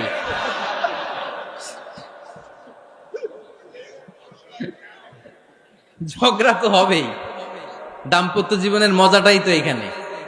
কখনো ঝগড়া, কখনো আনন্দ, একটু বৃষ্টি, একটু রোদ, একটু হাসি, একটু কান্না, ভালো লাগা ভালোবাসা শেয়ার করে নেয়া, মিলেমিশে একাকার হয়ে যাওয়া, ঠিক কিনা? তো আল্লাহর হাবিব সাল্লাল্লাহু আলাইহি ওয়াসাল্লামের সাথে আম্মাজান আয়েশার ঝগড়া হতো। তো একদিন ঝগড়া হয়ে দুইজন রেগে আছে। খবরদার, দুইজন রেগে থাকবেন না আবার। একজন রাগলে আরেকজন থেমে যাবেন, কারণ এই ছোট্ট ঝগড়া থেকে এটা অনেক সময় বিচ্ছেদের দিকে গড়ায়। আমার প্রিয় ফরিদপুরবাসী, ভাবি রেগে গেলে আপনি রাইগেন না, ওই দিন আপনি একটু ঠান্ডা থাকেন। আবার আপনি রেগে গেলে, আমার মাইকের আওয়াজ যদি ভাবিরা শুনেন, আপনারা রেগে যায় না, একটু ঠান্ডা থাকবেন। দুইজনে রেগে গেলে তো তৃতীয় বিশ্বযুদ্ধ শুরু হবে, তাই না? একজন রেগে গেলে আরেকজন ঠান্ডা। কারণ এই সামান্য ঝগড়া থেকে, ইগোর কারণে এটা বিচ্ছেদ আর ডিভোর্স পর্যন্ত গড়ায়। আর শয়তান এখানে উস্কানি দেয়, কারণ ইমানদারদের ফ্যামিলি ভাঙতে পারলে শয়তান সবচেয়ে বড় খুশি হয়। আর ইমানদারদের ফ্যামিলি টিকে থাকলে খুশি হয়ে যায় কে? আম্মাজান আয়েশা রাদিয়াল্লাহু তাআলা আনহার সাথে বিষ্ণু ইসা ইসলামের ঝগড়া হতো মাঝে মাঝে। একবার ঝগড়া হলো, বিষ্ণু ইসা ইসলামও রাগ, আম্মাজান আয়েশাও রাগ। বিষ্ণুই বললেন, আয়েশা, ঝগড়া করে আর কতক্ষণ থাকবো, আসো মিটমাট করি। আয়েশা রাদিয়াল্লাহু বললেন, ঠিক আছে, মিটমাট করবো। তো বিষ্ণু ইসা ইসলাম বললেন, মিটমাটের জন্য কারে ডাকবো? ওমর রে ডাকি। কয় না, ওমর রে না, ওমর গালিজ, ওমর অনেক রাগে, আমার ডর লাগে। কয় তাহলে তোমার আব্বারে ডাকি। কয় ডাকেন। কি খুশি! মেয়েদের মধ্যে অভ্যাসটা আছে না নাই? তাহলে তোমার আব্বারে ডাকি, ডাকেন। ডেকে নিয়ে আসা হলো। আবু বকর রাদিয়াল্লাহু তাআলা আনহু দাঁড়ালেন, আম্মাজান আয়েশা দাঁড়ালেন, বিশ্বনবীও দাঁড়ালেন। বিশ্বনবী বললেন, আয়েশা, তোমার আব্বা আসছে, এবার ঘটনা খুলে বলার পালা, তুমি বলবা নাকি আমি বলবো? আম্মাজান আয়েশা বললেন, আপনি বলেন, তবে ওয়ালা তাকুল ইল্লা হাক্কান, যেটা ঘটছে ওইটাই বললেন, মিথ্যা কথা কইেন না। আবু বকর রাদিয়াল্লাহু তাআলা রেগে মেগে আগুন। কি এই কথা তুমি কেমন করে বলো? বিশ্বনবীকে মিথ্যা কথা কখনো বলবে? রেগে মেগে দিলেন মেয়ের গালে এক চড়। বানিয়ে বলতেছি না, মুসনাদ আহমদ ইবনে হাম্বলের হাদিস। বাবার হাতের থাপ্পড় খেয়ে আম্মাজান আয়েশা উল্টে পড়লেন। সাইয়েদনা আবু বকর রাগে গড়গড় করছেন, আবার মারার জন্য তেড়ে গেলেন। এবার বাঁচার জন্য আম্মা জান আয়েশা বিশ্বনবীর পিছনে যে আশ্রয় নিলেন, বিশ্বনবী বাঁচানোর জন্য দুই হাত মেলে দাঁড়িয়ে গেলেন। পড়েন সুবহানাল্লাহ। বিশ্বনবী যখন দুই হাত মেলে দাঁড়িয়ে গেলেন, সাইয়েদনা আবু বকর রাদিয়াল্লাহু আনহু থেমে গেলেন। সাইয়েদনা আবু বকর রাদিয়াল্লাহু তাআলা আনহু ঘর থেকে বের হয়ে বারান্দায় দাঁড়ালেন। পড়েন সুবহানাল্লাহ। এবার বিশ্বনবী আম্মা জান আয়েশার কাছে যেয়ে বলেন, ইয়া আয়েশা কাইফা রাআইতিনি আনকাসতুকি মিনার রাজুল, দেখছো কেমনে বাঁচাইলাম? আমি না থাকলে ভর্তা বানাই ফেলতো আজকে। আমি বাঁচাইছি তোমারে, আমি আমার লগে ঝগড়া করো তুমি। লজ্জায় পড়ে আম্মা জান আয়েশা খিলখিল করে হেসে দিলেন, বিশ্বনবীও হেসে দিলেন। দুইজনের হাসির মধুর আওয়াজ শুনে সাইয়েদনা আবু বকর বাইরে থেকে অবাক, কিরে এতক্ষণ না ঝড় তুফান, এখন দেখি হাসি। সালাম দিয়ে অনুমতি নিয়ে ভিতরে ঢুকলেন। ঢুকে দেখেন আম্মা জান আয়েশাও হাসে, বিশ্বনবীও হাসে। এ হাসি দেখে আবু বকর রাদিয়াল্লাহু আনহু হেসে দিলেন। আরশের উপর থেকে খুশি হয়ে গেলেন কে? এবার সাইয়েদনা আবু বকর রাদিয়াল্লাহু তাআলা আনহু বললেন, ইয়া রাসূলুল্লাহ আশরিকানি ফি সিলমিকুমা কামা আশরাকতুমানি ফি হারবিকুমা। ও নবী, যুদ্ধ লাগলে, দুইজন যুদ্ধ লাগলে মীমাংসার জন্য যেমনি আমারে ডাকেন, এরকম হাসি আর আনন্দের মুহূর্তেও আমারে একটু ডাইকেন। আশরিকানি ফি সিলমিকুমা কামা আশরাকতুমানি ফি হারবিকুমা। নবী, আপনাদের মধ্যে ঝগড়া লাগলে সন্ধি করার জন্য আমারে যেমনি ডাকেন, আপনাদের হাসি খুশি আনন্দ খুনসুটি এই মজাদার মুহূর্তগুলোতে আমারে বঞ্চিত রাখেন না, আমার একটু ডাইকেন। সুবহানাল্লাহ পড়েন। এই মুসনাদে আহমদ ইবনে হাম্বলের হাদিস শোনার উদ্দেশ্য হচ্ছে, বিশ্বনবী প্রথমে ওমরে ফারুকের নাম বলেছিলেন। সাইয়েদনা আয়েশা বলে, না আমি ডরাই। হাইবাত, দিস ইজ কল্ড হাইবাত ওমর। একবার বিশ্বনবীর সব বিবিরা ধরলেন, ও নবী আমাদেরকে এটা দেন, ওইটা দেন, ঘরে এটা নাই, ওইটা নাই, ওইটা নাই। বিশ্বনবীকে, আমার কাছে কিচ্ছু নাই, যদি এমনি আমার বউ হয়ে থাকতে চাও থাকো, তাহলে তা না হলে যা লাগবে কিনে দেব, সাথে সাথে তালাকও দিয়ে দিব। কিছু দিতে পারবো না, আমার নাই তো, সামর্থ্য নাই। কিন্তু বিবিরাও ছাড়া না, এটা দেন ওইটা দেন। বিশ্বনবী রহমতের নবী, বিবিদেরকে বুঝাতেও পারেন না, বিবিরা আবদার করতেছে, নবী এটা লাগবে ওইটা লাগবে। ইন দ্য মিন টাইম বিশ্বনবী একজনের সালাম শুনতে পেলেন। কে যেন দরজায় দাঁড়িয়ে বলতেছে, আসসালামু আলাইকুম। বিশ্বনবী দরজার দিকে তাকালেন, তাকিয়ে বললেন, ওয়া আলাইকুমুস সালাম। আর বুঝতে পারলেন এটা আমার ওমরের সালাম। সালাম দেওয়ার পরে বিবিদের দিকে তাকায় দেখে একজন বিবিও নাই, সব অন্দরমহলের ভিতরে দৌড়। সুবহানাল্লাহ পড়তে পারলেন না? This is our super hero Omar. এরকম ওমর একটা লাগবে, চিল্লায় বলেন কয়টা? একটা ওমর গোটা বিশ্বকে সোজা করে দিবে। একটা ওমর সবল আর দুর্বলের সব পার্থক্য দূর করে দিবে। মাজলুমের উপর জালিমের অত্যাচারের অবসান ঘটায় দিবে। গোটা বিশ্বটাকে সাম্য, মৈত্রী, ভালোবাসার ইনসাফ দিয়ে পরিপূর্ণ করে দিবে। সেই উমরের অপেক্ষায় আমরা। নিজের ছেলেকে 80টা বেত মেরেছেন। কয়টা? 80টা বেত মেরেছে। এই ব্যাপারে অনেকগুলো বর্ণনা পাওয়া যায়। সবচেয়ে সহি বর্ণনা হচ্ছে মুয়াত্তা ইমাম মালিকের বর্ণনা। ওমরে ফারুক রাদিয়াল্লাহু তাআলা আনহুর ছেলে আব্দুর রহমান মারুফুন বিআবি শাহমা ছিলেন মিশরে। ওখানে নাবিজ খেয়েছিলেন। নাবিজ হচ্ছে আরব দেশের লোকেরা দুধের মধ্যে শক্ত খুরমা রাত্রেবেলা ঢেলে দিত। ঢেলে দিলে সারা রাত ওই খুরমার রসটা দুধের সাথে মিশে দুধটা লাল হয়ে যেত। এটারে সকালবেলা খেত, খুব সুস্বাদু। এটাকে বলে নাবিজ। কিন্তু এটা রাতে ভিজাইলে সকালেই খাইতে হয়, রেখে দিলে আবার একটু সমস্যা হয়। এটা অনেকটা তারির মতো হয়ে যায়, মাতলামি চলে আসে। তো ওমরে ফারুকের ছেলে নাবিজ খেয়েছেন, মদ খাননি, নাবিজ। কিন্তু নাবিজ খাওয়াতে সাকরান চলে এসেছে। সাকরান চলে আসাতে এটা যখন প্রমাণিত হয়েছে, আমর ইবনুল আস রাদিয়াল্লাহু তাআলা আনহু নাকি 80 বেত মেরেছেন মিশরে।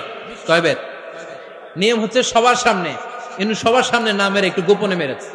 এই তথ্য যখন ওমরে ফারুকের কাছে এসেছে, উনি বললেন, না, মারতে হবে সবার সামনে, আলাদা মারলা কেন? ও মদিনায় ফিরে আসলে আমি আবার 80টা মারব। মদিনায় ফিরে আসার পরে সাইয়েদনা ওমরে ফারুক ওই আগের 80টারে আর ধরেন নাই, নিজ হাতে আবার 80টা বেত মেরেছেন। এই বেত মারার 1 মাস পরে এই আবু শাহমা ইন্তেকাল করেছে। অনেক ঐতিহাসিক বলে এই বেতের আঘাতে মরেছে, কেউ কেউ বলেছে নিজের রোগের কারণে মরেছে। কিন্তু দিস ইজ দ্য ইনসাফ সিস্টেম অফ ওমর। নিজের ছেলে বলে ছেড়ে দেয় নাই। এখন নিজের ছেলে হইলে 7 খুন মাফ, নেতার ছেলে হইলে 10 খুন মাফ, এলাকার মোড়লের ছেলে হইলে 10 খুন মাফ। নো পার্সিয়ালিটি ইন ইসলাম।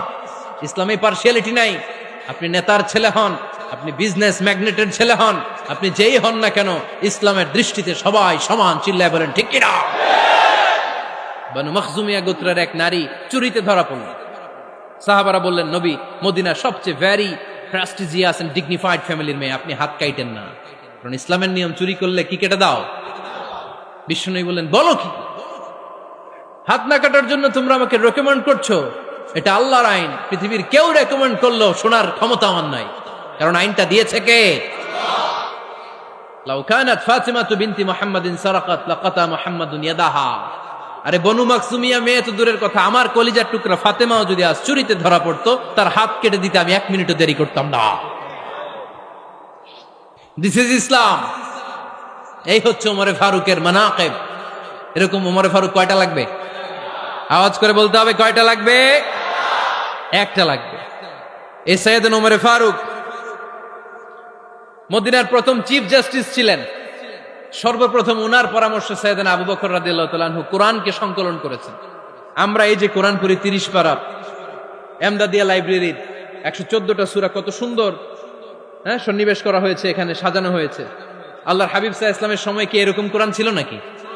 ছিল না। খেজুর পাতার মধ্যে, গাছের বাকলের মধ্যে, ওটের বড় হাড্ডির মধ্যে আর পাথরের মধ্যে খোদাই করা কোরআন ছিল। সাইয়েদনা আবু বকরের সময় রাদিয়াল্লাহু তাআলা আনহুর সময় যুদ্ধ হলো, 70 জন হাফেজ সাহাবী ইন্তেকাল করলেন। সাইয়েদনা আবু বকর রাদিয়াল্লাহু তাআলা আনহুকে ডেকে ওমরে ফারুক বললেন, ও আবু বকর, এইভাবে হাফেজে কোরআন সাহাবীরা যদি দুনিয়া থেকে বিদায় হয়ে যায়, আল্লাহর কোরআনও তো বিদায় হয়ে যাবে। আমার পরামর্শ হলো, আপনি সব বয়োজ্যেষ্ঠ সাহাবীদেরকে একসাথে করে কোরআনের সব কাগজগুলোকে একসাথে করে একটা নির্ধারিত কপির মধ্যে কোরআনকে সংকলন করে ফেলেন। সাইয়েদনা আবু বকর বললেন, যেটা আমার নবী করে না, এটা আমি কেমনে করি? কিন্তু ওমরে ফারুক নাছরবান্দা বলে না, এটা করলে কোনো খারাপ হবে না, ভালোই হবে। মুসলিম উম্মার জন্য এক জায়গায় কোরআন সন্নিবেশিত থাকবে, আপনি করেন। সাইয়েদনা আবু বকর রাজি হয় না, ওমরে ফারুকও ছাড়ে না। ওমরে ফারুক বলতে বলতে বলতে বলতে এমন ভাবে সাইয়েদনা আবু বকর রাদিয়াল্লাহু তাআলা আনহুকে ধরলেন, সব শেষে সাইয়েদনা আবু বকর ওমরে ফারুকের কথায় কোরআন সংকলনে রাজি হয়ে গেলেন। পড়েন সুবহানাল্লাহ। উনি বললেন, ওমর যখন আমাকে বারবার বুঝাতে লাগলো, আল্লাহ তাআলা আমার হৃদয়টা ওমরের কথা শোনার জন্য খুলে দিলেন। আল্লাহ তাআলা কেমন যেন আমাকে ইলহাম করলেন, আবু বকর করো, এই কাজের মধ্য দিয়ে আমি আমার কোরআনকে গোটা বিশ্বে জীবিত রেখে দেব। This is Omar. এই যে আমরা হিজরি সনের যে আমরা গণনা করি, এই হিজরি সনের প্রবর্তক হচ্ছে সাইয়েদনা ওমরে ফারুক। সাইয়েদনা ওমরে ফারুক এই হিজরি সনের গণনা শুরু করেছে। সাহাবারা বলল, আমিরুল মুমিনিন, খ্রিস্টানদের ঈসাই সন আছে, আমাদের মুসলমানদের কোনো সন নাই। আমাদের একটা সন থাকলে আমাদের জিজিয়া নিতে, আমাদের যাকাতের টাকা উত্তোলন করতে অনেক সুবিধা হবে। ওমর ফারুক বললেন, তাহলে কোন সালকে হিজরি, কোন সালকে মুসলিম সাল হিসেবে আমরা ঘোষণা দিতে পারি? একজন বলল, আমার নবী যেই সালে জন্মগ্রহণ করেছেন ওই সালে। ওমর ফারুক বললেন, না, আমার নবীর জন্ম আমাদের জন্য খুশির দিন, কিন্তু এটা আমাদের জন্য প্রেরণা নয়, প্রেরণা নবীর কাজে, ঠিক কিনা? আরো কিছু সাহাবারা বলল, তাহলে যেই সালে আমার নবী ইন্তেকাল করেছে ওইটারে প্রথম সাল ধরেন। ওমর ফারুক বললেন, না, যেদিন তিনি ইন্তেকাল করেছেন এটা আমাদের দুঃখের দিন, এটা আমাদের প্রেরণা নয়। আমাদের প্রেরণা হচ্ছে বিশ্বনবীর ত্যাগ, তিতিক্ষা আর কাজের মধ্য দিয়ে। জোরে কোন ঠিক কিনা? ওমর ফারুক বললেন, যেদিন বিশ্বনবী ইসলাম রক্ষায় নিজের মাতৃভূমি ছেড়ে মক্কা থেকে মদিনায় গিয়েছেন, ওই দিনটাকে হিজরি প্রথম দিন ধরে আমরা হিজরি সাল গণনা করে শুরু করে দেব। ওইটাই হচ্ছে হিজরি সন। সেখান থেকে হিজরি সনের প্রবর্তন করেছেন সাইয়েদনা ওমর ফারুক রাদিয়াল্লাহু তাআলা আনহু। এই যে স্টেট গভর্নমেন্ট, এই যে প্রিজন, জেলখানা, ক্যান্টনমেন্ট, সচিবালয়, গণভবন, বঙ্গভবন, মুক্তিযোদ্ধাদের ভাতা, রাষ্ট্রীয় ভাতা, এই সব নিয়ম কানুন সাইয়েদনা ওমর ফারুক তার রাষ্ট্রীয় আমলে তিনি নিজে করেছেন। চিল্লায় পড়েন আল্লাহু আকবার। মুসলমানদের আলাদা কারেন্সি, নিজস্ব মুদ্রা ব্যবস্থা নিজে চালু করেছেন। সৈনিকদের মধ্যে যারা বিবাহিত, প্রতি 6 মাস অন্তর অন্তর 1 মাসের ছুটি কাটাতে তারা ফিরে আসবে, সাইয়েদনা ওমর ফারুক চালু করেছেন। চিল্লায় আওয়াজ করে পড়েন আল্লাহু আকবার। এই যে আমরা 20 রাকাত সালাতুত তারাবি পড়ি রমাদানে, পড়েন না আপনারা? এটা সাইয়েদনা ওমর ফারুক চালু করেছে। সুবহানাল্লাহ পড়তে পারলেন না? কোরআনে মোট 22টা আয়াত আছে যেখানে সাহাবারা ইনডিসিশনে ভুগছিলেন। বিশ্বনবীর মত একটা, ওমর ফারুকের মত আর একটা। এই 22 জায়গায় আল্লাহ তাআলা বিশ্বনবীর মতের পক্ষে আয়াত নাজিল না করে ওমরে ফারুকের মতের পক্ষে করোনার আয়াত নাজিল করেছেন। আওয়াজ করে পড়েন আল্লাহু আকবার। এদিকে উঠলেন কেন আপনারা? যারা উঠছেন আমার দিকে তাকান।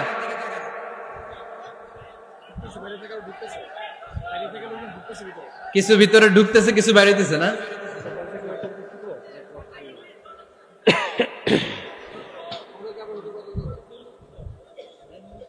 সাইয়েদনা ওমর ফারুক, আমরা সাহাবীদের জীবন চরিত পড়তে চাই না?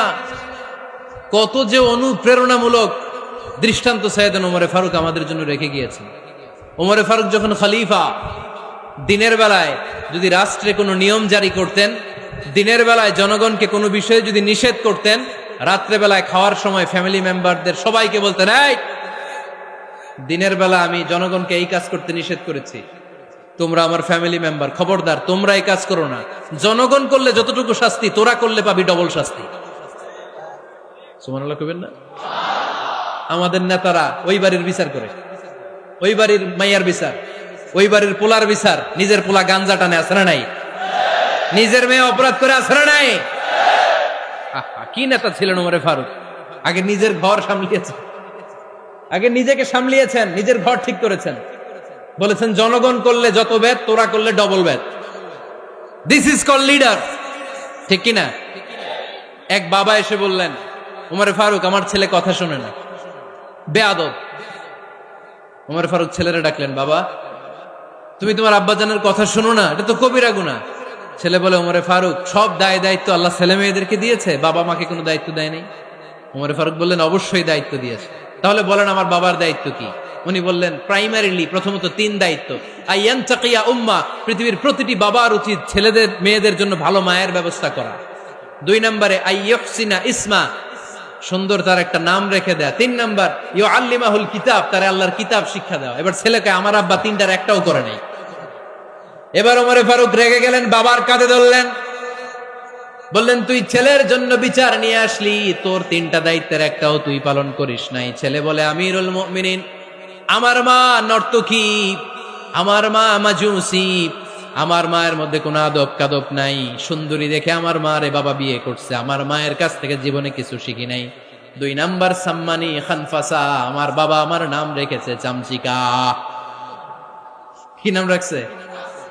এটা নাম হইলো একটা, এরকম উল্টাপাল্টা নাম আছে না নাই? না, এগুলো রাখবেন না। আব্দুল্লাহ রাখবেন, আব্দুর রহমান রাখবেন, আর একটা কি বলছি আজকে? হুযায়ফা রেখে দিয়েন, পারবেন? ওয়ালাম ইউআল্লিমনি হারফাম মিন কিতাবিল্লাহ, আমিরুল মুমিনিন শুধু তাই না, আল্লাহর কোরআনের একটা অক্ষর আমার বাবা কোনোদিন আমারে শিক্ষা দেয় নাই। ওমর ফারুক রেগে গেলেন, এবার বাবার কান্দে ধইরা মারতে শুরু করলেন। তুই পোলার নামে বিচার নিয়ে আইছিস, তোরে মার দিমু আগে। এরকম নেতার দরকার আছে না নাই? মদিনায় এক লোক তার বউরে রাগের চোটে 100 তালাক দিয়ে ফেলছে। কয় তালাক দেয়ার নিয়ম কয়টা? দিছে কয়টা? এবার স্ত্রী কাঁদতে কাঁদতে এসে বলে, আমিরুল মুমিনিন দেখেন, আমার স্বামী আমারে রেগে মেগে 100 তালাক দিচ্ছে। ওমর ফারুক বললেন, দইরা নিয়ে আয় এটারে। নিয়ে আসা হলো। ওমর ফারুক বললেন, কয়টা তালাক দিয়েছো? কয় 100টা। কেন দিছো? কয় মাথা গরম আছিল। এরকম আছে না? তালাক দেওয়ার সময় সব তালাক, তুই তালাক, তোর মা তালাক, তোর বোন তালাক, সব তালাক। তালাক দিবে ওয়াইফ রে, দিতেছে সবাই রে। ওমর ফারুক বললেন, দিবে 3টা, 100টা দিলা কেন? কয় মেজাজ গরম ছিল। কয় দাঁড়া, আত-তালাকু মিন শাআইরিল্লাহ, তালাক হচ্ছে আল্লাহর দেয়া বিধানের একটা নিদর্শন, এটা নিয়ে তুই খামখেয়ালি করলি। আমার রায় শোন, আমার রায় হচ্ছে 3 তালাকে তোর বউ তালাক, বাকি 97 তালাক তোর পিঠের উপরে পড়বে। এরকম বিচারের দরকার আছে না নাই? এরকম দৃষ্টান্তমূলক বিচার যদি বাংলার জমিনে দেয়া হতো, আর কোন নারী ধর্ষিতা হতো, আর কোন নারীকে অ্যাসিড মারা হতো, আর কোন নারী যৌতুকের জন্য কান্না করত,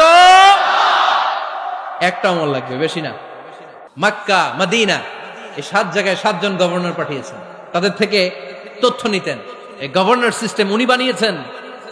সাইয়েদনা আমর ইবনে আল-আস রাদিয়াল্লাহু তাআলা আনহুকে পাঠিয়েছেন মিশরে।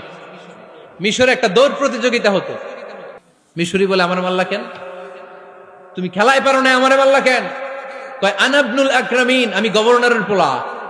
আমি যা বলবো এটাই হবে, আমার উপরে কথা নাই। মিশরি ওইখানে আর ঝগড়া বাঁধায় নাই, মনে দুঃখ নিয়ে মদিনায় চলে আসলেন। এসে বললেন, আমিরুল মুমিনিন, আপনি আমর ইবনুল আস রাদিয়াল্লাহু তাআলা আনহুকে মিশরের গভর্নর বানিয়ে পাঠিয়েছেন। একটা প্রতিযোগিতায় আমি চ্যাম্পিয়ন হয়েছি, ওনার ছেলে হয়েছে রানার আপ। কেন সে চ্যাম্পিয়ন হতে পারে নাই? এই কারণে আমার মাথায় লাঠি দিয়ে 3টা বাড়ি মেরেছে। বিচারটা দিছে কার দরবারে? কথা বুঝেন নাই বোধহয়? ওমরে ফারুকের দরবার। ওমরে ফারুক বললেন, তাই আগামী বছরের অমুক তারিখ আমি সব গভর্নরদেরকে ডেকে হিসাব নিতে, ওই দিন তুই থাকবি, পারবি না? মিশনে বলে পারবো, মানে অবশ্যই পারবো। ওই দিন 7 রাজ্য থেকে 7 গভর্নর হাজির, গভর্নরদের ছেলেরাও হাজির, মিশরীয় হাজির। 7 গভর্নরের কাছ থেকে 7 এলাকার খোঁজ খবর নেয়ার পরে ওমরে ফারুক বললেন, আইনাল মিসরি, মিশরি লোকটা কই, এদিকে আয়। মিশরি সামনে আসার পরে বলল, আমর ইবনুল আস, তুমি মিশরের গভর্নর, তোমার ছেলে সহ তুমি আসো। আমর ইবনুল আস এসে সামনে বসে রইলেন। এবার বললেন, ও আমর ইবনুল আসের ছেলে, তুমি নাকি ইবনুল আকরামিন গভর্নরের ছেলে, তুমি যা বলবা মিশরে নাকি তাই হবে, তোমার নাকি অনেক দাপট। নিজে একটা লাঠি এনে মিশরীর হাতে দিয়ে বলল, এবার তোর মাথায় যতটা মারছে তুই ততটা গুনে গুনে মার, আমি দেখবো। আমর ইবনুল আস দেখবে, আমর ইবনুল আসের ছেলেরে তুই এখানে মার। সে বলতেছে, থাক, আপনি বলছেন এতেই যথেষ্ট, মারা লাগবে না, আমি মাফ করে দিলাম। ওমরে ফারুক বলল, খবরদার, মার, মার ওর মাথার মধ্যে। মিশরি ওমরে ফারুকের ধমক শুনে ভয়ে ভয়ে 3টা বাড়ি মারল। এই বাড়ি মারা দেখেও ওমরে ফারুকের হৃদয় ঠান্ডা হয় নাই। লজ্জায় আমর ইবনুল আস, বয়স হয়ে গিয়েছে সাহাবা, মাথা তখন টাক, মাথায় চুল নাই, লজ্জায় মাথাটা হেট হয়ে মাথাটা নিচু করে রেখেছে। এবার রাগের চোটে ওমরে ফারুক বললেন, এবার আমর ইবনুল আসের টাক মাথার মধ্যে একটা মার, মার। কেন ছেলেকে শিক্ষা দিতে পারে নাই? ইয়া আমর ইবনুল আস, মাতা জাআলতুমুন নাস আবিদা, জনগণ তাদেরকে দেখভাল করার জন্য তোমাদেরকে পাঠানো হয়েছে, তাদের উপর কোনো অত্যাচার করার জন্য নয়। চিল্লায় বলেন ঠিক কিনা? এরকম নেতা কয়টা লাগবে? কয়টা? ওই নেতার নাম কি? ওমর। হা হুয়া ইয়াতি ওমর। 22 জায়গায় বিশ্বনবী কয় একটা, ওমরে ফারুক বলে আর একটা। আল্লাহ বলে, বিশ্বনবী আপনার পক্ষে আমি আয়াত নাজিল করতে পারলাম না, আমি ওমরের পক্ষে নাজিল করে দিলাম। বিশ্বনবী বলতেন, ইন্না লিকুল্লি উম্মাতিন মুহাদ্দাস, সব উম্মতের মধ্যে, সব নবীর উম্মতের মধ্য থেকে একজন করে আল্লাহ তাকে মুহাদ্দিস বানাতো। মুহাদ্দিস না, মুহাদ্দাস। মুহাদ্দাস মানে এমন লোক যিনি যা ভাবতো ওই ভাবনাটাই আল্লাহ আয়াত হিসেবে নাজিল করে দিতেন। বিশ্বনবী বলেন, আমার উম্মতের মধ্যে মুহাদ্দাস হচ্ছে সাইয়েদনা ওমর। মদিনার সবচেয়ে বড় মুনাফিকের নাম আব্দুল্লাহ ইবনে উবাই ইবনে সালুল, সব মুনাফিকদের সরদার। কিন্তু এই মুনাফিকের ছেলেটা হলো পাক্কা ইমানদার। এই ছেলের নাম হলো আব্দুল্লাহ। আওয়াজ করে বলেন, ছেলের নাম কি? আব্দুল্লাহ ইবনে উবাই ইবনে সালুল, মুনাফিক সরদার যখন ইন্তেকাল করলো, সাইয়েদনা আব্দুল্লাহ রাদিয়াল্লাহু তাআলা আনহু বিশ্বনবীর কাছে এসে চোখের পানি ছেড়ে ডেকে বলে, নবী আপনিও জানেন, আমিও জানি, মদিনার সবাই জানে আমার আব্বা মুনাফিকদের সরদার, কিন্তু আমার মন তো মানে না, আমার তো পিতা, আমার তো বাবা লাগে, আমার তো মন মানে না। আপনিও জানেন মুনাফিক, আমিও জানি মুনাফিক। নবী আপনার দরবারে কিছু আমি চাই না, আপনার গায়ের একটা জামা দেন, আপনার জামাটা পরিয়ে আমার বাবারে দাফন দিব। এর সিলায় যদি আমার আব্বারে আল্লাহ মাফ করে দেয়, দয়ার নবী মায়ের নবী জামা খুলে দিয়ে দিলেন। পড়েন সুবহানাল্লাহ। আব্দুল্লাহ রাদিয়াল্লাহু তাআলা আবার আবদার চললেন, নবী জানি আমার বাবা মুনাফিক, কিন্তু আমার তো বাবা, আপনার দরবারে ফরিয়াদ, আপনি নিজে যে আমার বাবার জানাজার নামাজে ইমামতি করবেন। দয়ার নবী মায়ার নবী জানাজার নামাজে যেতে চাইলেন। ওমরে ফারুক বললেন, নবী না, খবরদার আপনি উবাই ইবনে সালুলের জানাজায় যাবেন না। বিশ্বনবী জোর করে যেতে চাইলেন। সাইয়েদনা ওমরে ফারুক বিশ্বনবীর জামা পেছন থেকে টেনে ধরলেন। আল্লাহু আকবার। টেনে ধরলেন, যাবেন না আপনি। ওমরে ফারুকের হাত থেকে হ্যাচকা টান মেরে জুব্বা টান দিয়ে বিশ্বনবী জানাজায় চলে গেলেন। রব্বুল আলামিন আয়াত নাজিল করলেন, ইস্তাগফির লাহুম আও লা তাস্তাগফির লাহুম ওয়া ইন তাস্তাগফির লাহুম 70 মাররাতান ফালান ইয়াগফিরাল্লাহু লাহুম। নবী গো, একবার নয়, দুইবার নয়, 70 বারও যদি এই মুনাফিকের জন্য আপনি ক্ষমা চান, তার জন্য ক্ষমা নাই, তার জন্য আছে জাহান্নাম। ওয়ালা তাকুম, আপনি যাবেন না আলা কবরি, কখনো তাদের জানাজায় যাবেন না। এই যে একটা ভুল করে ফেলছেন, এটা এইবারই শেষ, এরপরে আর যাবেন না। সাইয়েদনা ওমর ফারুকের পক্ষে আল্লাহ তাআলা কোরআনের আয়াত নাযিল করে দিলেন, চিল্লায় পড়েন আল্লাহু আকবার। এভাবে 22টা জায়গায় ওমর ফারুক যা বলেছে, এটা নিয়ে একটা আলাদা আলোচনা হইতে হবে, আলাদা একটা আলোচনা লাগবে যে 22টা আয়াতে আল্লাহ তাআলা বিষ্ণুবীর পক্ষে কোরআনের আয়াত নাযিল না করে সাইয়েদনা ওমর ফারুকের পক্ষে আয়াত নাযিল করেছেন, চিল্লায় পড়েন সুবহানাল্লাহ। ওই ওমর ফারুককে আমাদের মডেল বানানোর দরকার আছে না নাই? ওই ওমর ফারুকের জীবনী আমাদের ছেলে মেয়েদেরকে পড়ানোর দরকার আছে না নাই? আমাদের ভবিষ্যৎ প্রজন্ম এগুলো জানে না। ওরা সালমান খান দেখে বড় হয়, ওরা শাহরুখ খান দেখে বড় হয়, ওরা ঋত্বিক রোশনকে দেখে বড় হয়, ওরা মনে করে যে এরাই বড় সুপার হিরো। আমাদের যে কত বড় সুপার হিরো আছে এরা জানেই না। নতুন প্রজন্মের কর্ণকহুরে সাইয়েদনা ওমর ফারুকের ইতিহাস পৌঁছে দেওয়ার দরকার আছে না নাই? ওমর ফারুকের ইন্তেকালের ঘটনাটা বলেই আমরা মোনাজাতের দিকে যাব। শুনবেন? শুনতে চান? উনি স্বপ্নে দেখলেন একটা লাল মোরগ ওনাকে 3টা ঠোকর মেরেছে। কয়টা? উনি জুমার নামাজে, জিলহজ মাসের শেষ সপ্তাহে জুমার নামাজে বললেন যে একটা লাল মোরগ 3টা ঠোকর মেরেছে। মুগীরা ইবনে শুবা রাদিয়াল্লাহু তাআলা আনহুর দাস আবু লুলু আল মাজুসি, এই লোকটা খঞ্জর বানাতে পারত। মুগীরা রাদিয়াল্লাহু তাআলা আনহুর দাস। মুগীরা প্রতিদিন 4 দিরহাম করে চার্জ করত, যেহেতু দাস। সে এসে বিচার দিল, আমিরুল মুমিনিন, মুগীরা আমার থেকে বেশি টাকা চায়, জুলুম করে। ওমর ফারুক বললেন, তাই? তুমি কি কাজ জানো? বলে, আমি খঞ্জর বানাতে জানি। বাড়ি কই? পারস্য। আরে তুমি খঞ্জর বানাতে জানলে তো 4 দিরহাম অনেক কম, সে তো আরো বেশি টাকা নেওয়া দরকার ছিল তোমার থেকে। আবু লুলুর এই কথা পছন্দ হয় নাই। সে কয়, ওমর তুমি সবারে দয়া দেখাও আর আমার ক্ষেত্রে কঠিন নিয়ম বানাইলা, দাঁড়াও এই নিয়ম তোমারে আমি দেখাবো। এই রাগে সে বাড়িতে যে একটা খঞ্জর বানালো। কি বানালো? খঞ্জর চিনেন? ছোট্ট ছুরি। কিছুদিন আগে ওমানের সুলতান কাবুস ইন্তেকাল করেছে, জানেন আপনারা? ওনার এই কোমরের মধ্যে খঞ্জর থাকতো, ছবিতে দেখছেন? আরব শায়েখ যারা সুলতান আমির, কোমরে কি থাকে? ছোরা থাকে, খঞ্জর। সে বাসায় যে একটা খঞ্জর বানালো, যেই খঞ্জরের 2 মাথা, লাহু রাসান ওয়া মাকবাদাতুহু ফি ওয়াসাতি, আর ধরার হ্যান্ডেলটা মাঝখানে, এদিকেও ছুরি এদিকেও ছুরি, যাতে এইভাবে এইভাবে মারা যায়। সে ধার দিতে লাগলো আর বলল, ওমর দাঁড়াও, তোমারে আমি দেখাবো। ওমর ফারুক মসজিদে নববীর ইমাম, ফজরের নামাজের সময় এ আবু লুলু আল মাজুসি বুরনুস পরে, চাদর পরে, লুকিয়ে লুকিয়ে, সে অগ্নি উপাসক, মুমিন নয়। ওমর ফারুককে অ্যাটাক করার জন্য গেলেন মসজিদে নববীতে। ওয়াকানু ইউসাল্লুনা বিগালাস, তখন ওনারা অন্ধকারে নামাজ পড়তেন। নামাজের সময় যখন হলো, লুকিয়ে লুকিয়ে প্রথম কাতারে ওমর ফারুকের পিছনে মুয়াজ্জিনের পাশেই দাঁড়ালো, হাতে খঞ্জর। একামত হলো, ওমর ফারুক সালাত শুরু করলেন, ফজরের সালাত, আল্লাহু আকবার।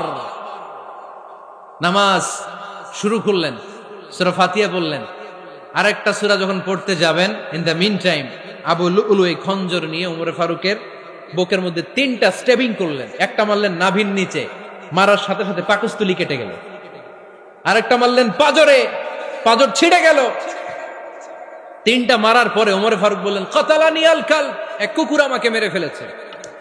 পেছন থেকে এক সাহাবীকে টান মেরে সামনের দিকে নিয়ে গেলেন, তুমি নামাজের ইমামতি করাও। আর ওমর ফারুককে বাকিরা ধরাধরি করে পেছনে নিতে আরম্ভ করলেন। আর এই আত্মাই আক্রমণ যে করেছে, সে কাতারের মাঝখান দিয়ে যেতে আরম্ভ করলো আর 2 দিকে ছুরি মারতে আরম্ভ করলো। 13 জন সাহাবীর গায়ে ছুরি মেরেছে, 7 জন সাহাবা স্পট ডেথ, জায়গায় মৃত্যু। এই ভয়ঙ্কর অবস্থা দেখে এক সাহাবী বুরনুস, এক ধরনের জুব্বা আছে মাথাওয়ালা, অনেকে জ্যাকেট পরছেন না এরকম মাথাওয়ালা, লম্বা জুব্বা আছে, আরবরা শীতে পরে মাথাওয়ালা। এই মাথাওয়ালা জুব্বা বের করে এক সাহাবী জালের মতো তার দিকে উড়ায় মারল। ওই বুরনুসের মধ্যে পেঁচিয়ে আবু লুলু মাটিতে পড়ে গেল আর সুইসাইড করে ফেলল, নিজের বুকে নিজে মেরে আত্মহত্যা। যেই সাহাবীকে ইমামতির জন্য দাঁড় করালেন, উনি ছোট্ট সূরা দিয়ে, প্রথম রাকাতে সূরা আল কাউসার, দ্বিতীয় রাকাতে সূরাতুল ইখলাস দিয়ে নামাজ শেষ। ওমর ফারুক বেহুশ। ওমর ফারুক কি? হ্যাঁ, বেহুশ। সবাই কান্নাকাটি করতেছে, সবাই দেখতে গেলেন, এখন হুঁশ ফিরে না। মুখের মধ্যে, মুখ খুলে রাষ্ট্রের চিকিৎসক মুখের মধ্যে দুধ দিলেন, ওই নাভি দিয়ে দুধ বের হয়ে যায়। পাকস্থলী কেটে ওখান দিয়ে দুধ বের হয়ে যাচ্ছে। তারা বললো ওনারে বাঁচানো সম্ভব না, দেখেন হুঁশ ফিরে কিনা। হুঁশ ফিরলে ওনার পরে কে আমির হবে, উনি যেন প্যানেল ঠিক করে দিয়ে যায়। সবাই তাকিয়েছে ওমরে ফারুকের চোখের দিকে। আল্লাহর মেহেরবানিতে ঘন্টা খানিক পরে উনি চোখ খুললেন। চোখ খোলার পরেই বলেন নাই ও মা আমি মরে যাই। চোখ খোলার পরে উনি বলেন নাই কে মারলো আমারে। চোখ খোলার পরে উনি বলেন নাই আমার পরে নেতা কে হবে। চোখ খোলার পরে সর্বপ্রথম কথাটি ছিল আসল্লান নাস, আমার নেতৃত্বে যে ফজরের নামাজটা শুরু হয়েছিল এটাকে ঠিকমতো তোরা পড়েছিলি? আমার নেতৃত্বে যে ফজরের জামাত শুরু হয়েছিল সেটা ঠিকঠাক মতো সমাপ্ত হয়েছিল কিনা আগে বল। আসল্লান নাস, নামাজটা হয়েছে কিনা বল। সুবহানাল্লাহ বলতে পারলেন না? This is Umar, hour super hero. নেতা অনেকগুলো লাগে না, এরকম নেতা একটাই যথেষ্ট যে গোটা বিশ্বকে কাঁপায় দিতে পারে। চিল্লায় বলো ঠিক কিনা? আমরা চাই আমাদের ছেলেগুলো উমরে ফারুকের মতো বড় হোক। আমরা চাই আমাদের ছেলে মেয়েগুলো খাব্বাব, খুবাইব, সাইয়েদনা আলী, উসমান, আবু বকর রাদিয়াল্লাহু তাআলা আনহুর অনুসরণে বড় হোক। ঠিক কিনা? আমরা একটা ওমর চাই যিনি আমাদেরকে সালাতের শিক্ষা দিয়ে গিয়েছেন, ইন্তেকালের আগে বলেছেন সাল্লান নাস। এজন্য আমরা যেন নামাজ কখনো নষ্ট না করি। আল্লাহর জমিনে দিন বাস্তবায়ন আসাদ্দুহুম ফি আমরিল্লাহি ওমর রাদিয়াল্লাহু তাআলা আনহুর মতো এত কঠোর কেউ ছিলেন না। তাই দিন বাস্তবায়নে আমরা যেন কাউরে ছাড় না দেই। সবার আগে আল্লাহর দিন, সবার আগে আল্লাহর কোরআন, সবার আগে আমার ইসলাম। ঠিক কিনা? চাইলেই কেউ এদেশ থেকে ইসলামরে মিটাই দিতে পারবে না। যে দেশে আল্লাহু আকবার ধ্বনির সাথে সাথে সূর্য উঠে যায়, আল্লাহু আকবার ধ্বনির সাথে সাথে সূর্য ডুবে যায়, সে দেশে আর কিছু থাকবে না থাক আমার ইসলাম থাকবেই, আর কিছু থাকবে না থাক আমার কোরআন থাকবেই। সে ইসলামের সাথে থাকতে রাজি আছেন তো? কোরআনের সাথে থাকতে রাজি আছেন তো?